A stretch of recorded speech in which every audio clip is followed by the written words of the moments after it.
మీ అందరికి కూడా నా హృదయపూర్వక అభివాదం మిత్రులారా. భారతదేశ చరిత్ర లోపల ఈ రోజు అనేది ఇంకొక 100 నుంచి 1000 సంవత్సరాలకు స్ఫూర్తినిచ్చేటువంటి రోజుగా మిగిలిపోతుందని చెప్పి ఆ రోజు ఆ తల్లి గద్దరన్న కన్న తల్లి భావించలేదు మిత్రులారా. కానీ ఈ రోజు లోపల గద్దరన్న స్ఫూర్తిని తీసుకొని ఇంత వందలాది మంది మనం ఇక్కడ చేరుకొని ఆయనకు నివాళులు అర్పిస్తున్నామంటే ఆయన జీవించిన విధానం, ఈ దేశ ప్రజల కోసం ఆయన గొంతెత్తినటువంటి విధానమే మిత్రులారా. గత సంవత్సరం లోపల ఒంగోలులో ఒక కార్యక్రమానికి పోయిన మిత్రులారా. ఆ కార్యక్రమం ఏంటంటే గుర్రం జాషువా గారి జయంతికి పోయినా. గుర్రం జాషువా గారి జయంతికి నన్ను ఇట్లానే స్పీకర్గా పిలిస్తే ఆడికి పోయిన వెంటనే ఉపన్యాసకులకు అంటే గుర్రం జాషువా గారు అద్భుతమైనటువంటి పద్యాలు రాస్తాడు కాబట్టి ఆ పద్యాలను బాగా డయాస్ మీద నిలబడి ఆ పద్యాలను చెప్తే తప్ప జనానికి పెద్ద ఊరట కలిగించలేనటువంటి విషయం. కానీ నేను జాషువా గారి పద్యాలు చూసుకుంటూ చదవడమే కష్టం, చూడకుండా అంత పెద్ద డయాస్ మీద మాట్లాడాలంటే చాలా కష్టతరంగా ఉంటుంది. సో నేను దారి పొడవునా జాషువా గారికి నా పర్స్పెక్టివ్లో నేను ఎట్లా చూస్తా జాషువా అనేటువంటి విషయాన్ని ఆలోచన చేసుకుంటూ గబిలం అనే పుస్తకాన్ని చదువుకుంటూ 400 కిలోమీటర్ల దూరం ప్రయాణించినాను మిత్రులారా. 400 కిలోమీటర్లు ప్రయాణించిన తర్వాత ఈ దేశం లోపల ఎవరూ చెప్పనటువంటి విషయాన్ని జాషువా అతిపెద్ద కమ్యూనిస్టు అని చెప్పిన. జాషువా అతిపెద్ద కమ్యూనిస్టు అయితే అక్కడ ఉన్నటువంటి వేదికను అలంకరించినటువంటి పెద్దలు ప్రజలు అందరూ ఈయనను కవిని పట్టుకొని అతిపెద్ద కమ్యూనిస్టు అని అన్నాడు. అతిపెద్ద కమ్యూనిస్టుగా ఎట్లా మారిందంటే కమ్యూనిజం తుపాకీలోనో గుండుల్లోనో లేదనంటే విప్లవాల్లోనూ ఉండదు, భావజాలం లోపల కమ్యూనిజం ఉంటది. కాబట్టి గబిలం అనే పుస్తకం ద్వారా ఈ దేశంలో సైద్ధాంతిక పుస్తకం రాసి జాషువానే అతిపెద్ద కమ్యూనిస్టుగా మారిండు. జాషువా కవి కాదు అని అన్న. ఈ దేశం లోపల జగన్నాథ అరహర జగన్నాథ రథచక్రాలను భూమండలం పట్టిస్తా అనేటువంటి కవి ఈ దేశం లోపల మహాకవిగా మారిపోతాడు.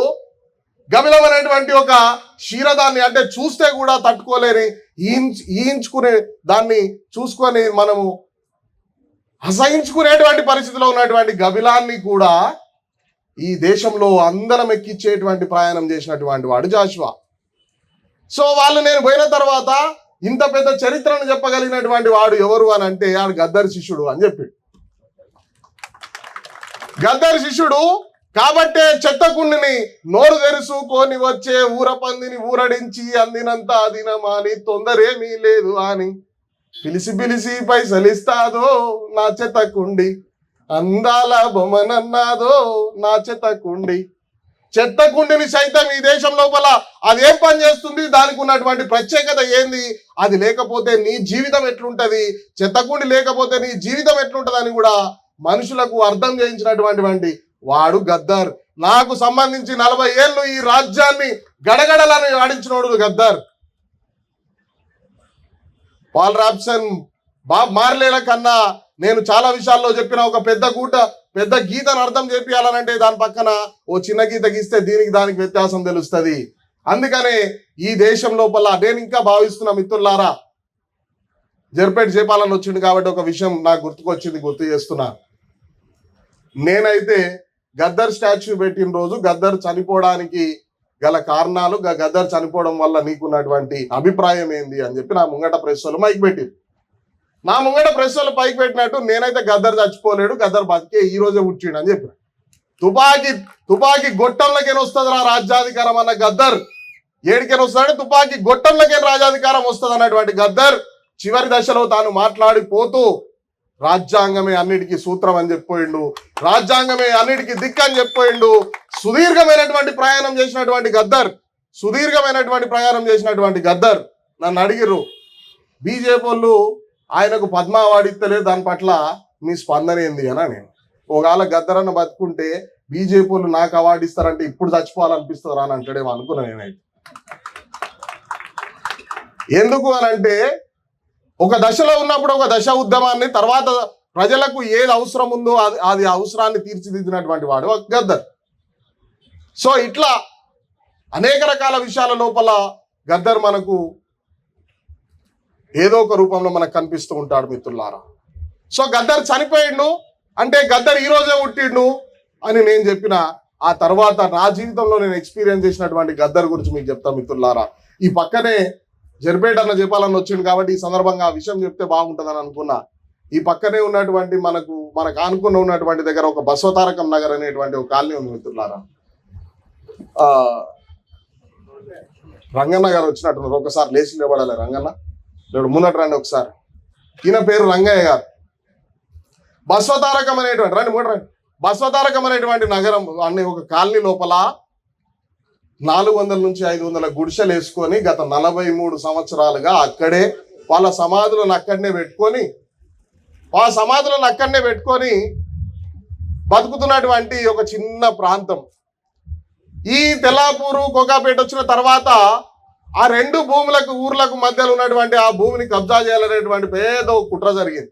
రియల్ ఎస్టేటర్లు దాని మీద దిగితే ఏ రకంగా దిగిరు అని అంటే గుడిసెలకు పోయి ఒక్క గుడిసె లేకుండా ఆ గుడిసెలన్నీ చిన్నవన్నం చేసిర్రు, ఆడబిడ్డలను కొట్టిర్రు, హిజ్రాలను పంపించి ఎవరో తెలియదు, మేము కొట్టించిన వాళ్ళం ఎవరో తెలియదు అని హిజ్రాలను పంపించి 200 మంది హిజ్రాలను పంపించి పిచ్చకొట్లు వాళ్ళకి రక్తాలు వెళ్ళేటట్టు కొట్టిరు మిత్రులారా.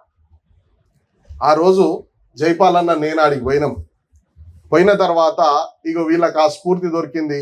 గద్దరన్న పోరాడమన్నాడు, బిడ్డ మీరు పోరాడితే మీకు వస్తుందని చెప్పి వీళ్ళు పోరాటం షురూ చేసిరు.